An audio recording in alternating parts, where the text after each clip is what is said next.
Oke baik, selamat pagi Bu. Izin sebelumnya perkenalkan, nama saya Mahadi Situmorang dari kelas A Pendidikan Geografi Stambuk 2023 dengan NIM 3233331013. Di mana saya hari ini akan mempresentasikan laporan case method saya, yaitu di mana yang saya analisis di sini merupakan sebuah jurnal, yaitu jurnal pendidikan dengan judul analisis permasalahan pembelajaran IPS di sekolah menengah di Kabupaten Sumbawa, di mana jurnal ini diterbitkan oleh Soeharli dan John Kennedy. Oke baik, yang pertama yaitu analisis pembelajaran IPS di sekolah, di mana di sini saya akan mendalami tantangan pembelajaran IPS dalam konteks pendidikan di SMP dan MTS. Yang pertama yaitu pendekatan dalam pembelajaran IPS, kendala dalam pembelajaran IPS, peran lingkungan belajar, dan implikasi terhadap kualitas pembelajaran.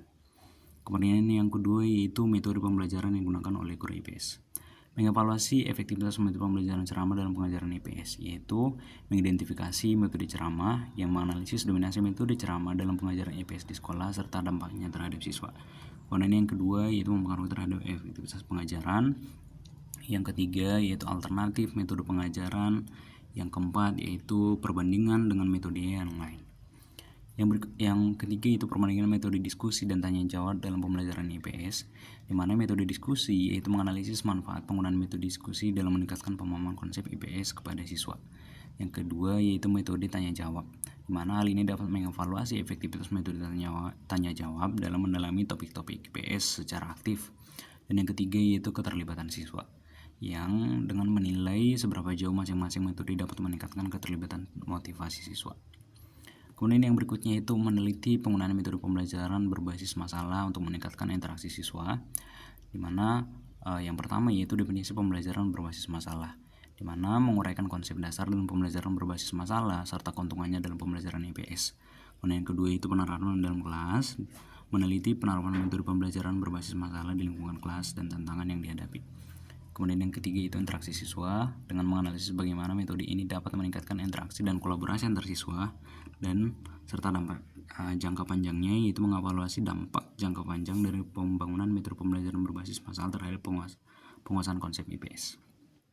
Kemudian yang ketiga itu solusi meningkatkan kualitas pembelajaran IPS.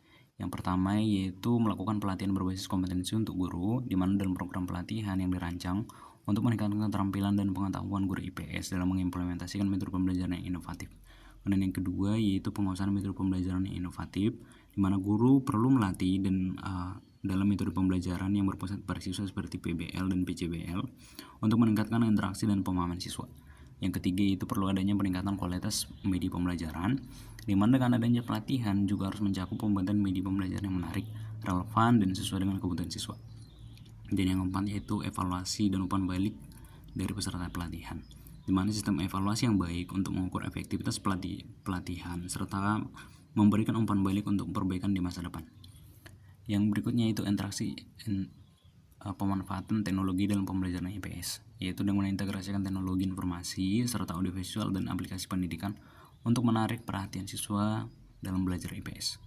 Kemudian yang berikutnya yaitu strategi pembelajaran berbasis TIK, di mana menggunakan teknologi komunikasi dan informasi untuk meningkatkan partisipasi siswa aktif dalam pembelajaran IPS.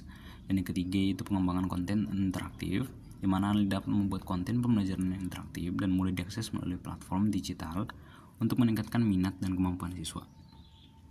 Kemudian yang berikutnya yaitu peningkatan sarana dan prasarana untuk mendukung pembelajaran yang efektif, di mana ketersediaan fasilitas pembelajaran yang memadai, di mana sekolah itu harus memastikan bahwa fasilitas fisik seperti ruang kelas, perpustakaan, dan laboratorium IPS cukup tersedia dan dalam kondisi baik.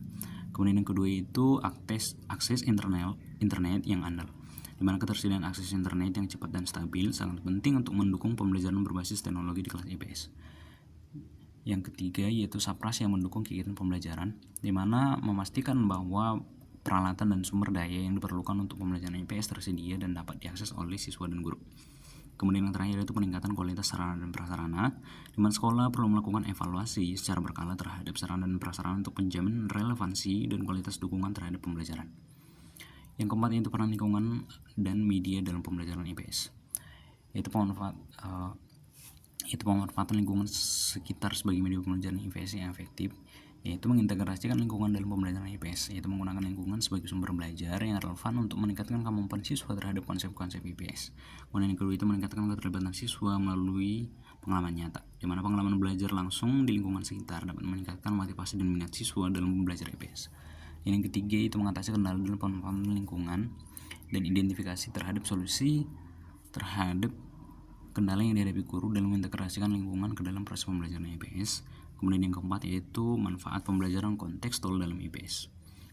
Yang berikutnya itu menggunakan media audiovisual untuk meningkatkan pengalaman belajar di IPS, yaitu pentingnya media audiovisual dalam pembelajaran, di mana media audiovisual ini dapat membuat materi IPS lebih menarik dan mudah dipahami.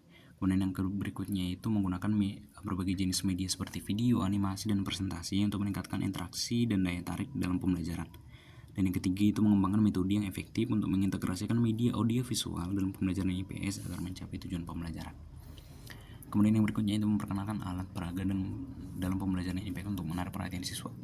Peran alat peraga dalam proses pembelajaran, kemudian tipe alat peraga yang efektif untuk IPS, keterampilan guru dalam menggunakan alat peraga.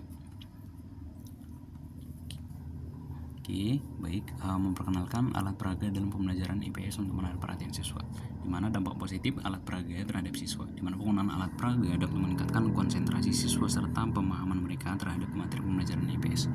Yang pertama, peran alat peraga dalam proses belajar. Alat peraga berfungsi sebagai media yang dapat menjelaskan konsep IPS dengan lebih jelas dan menarik. Kemudian yang kedua, tipe alat peraga yang efektif untuk IPS. Yang pertama itu harus mengidentifikasi jenis alat peraga yang cocok digunakan dalam pembelajaran IPS untuk meningkatkan keterlibatan siswa. Kemudian yang ketiga itu keterampilan guru dalam menggunakan alat peraga, yang mana pelatihan bagi guru untuk mengoptimalkan penggunaan alat peraga dalam pengajaran IPS serta meningkatkan metode pengajaran yang efektif. Oke, baik, demikian yang bisa saya jabarkan terkait dari laporan hasil case method saya dengan berjudul itu permasalahan pembelajaran IPS di sekolah pada studi kasus SMP dan MTS di Kabupaten Sumbawa, di mana yang saya analisis di sini merupakan suatu jurnal, yaitu jurnal pendidikan yang diterbitkan oleh Soeharli dan John Kennedy. Oke, demikian yang bisa saya jabarkan dan saya presentasikan. Sekian dan terima kasih. Selamat pagi.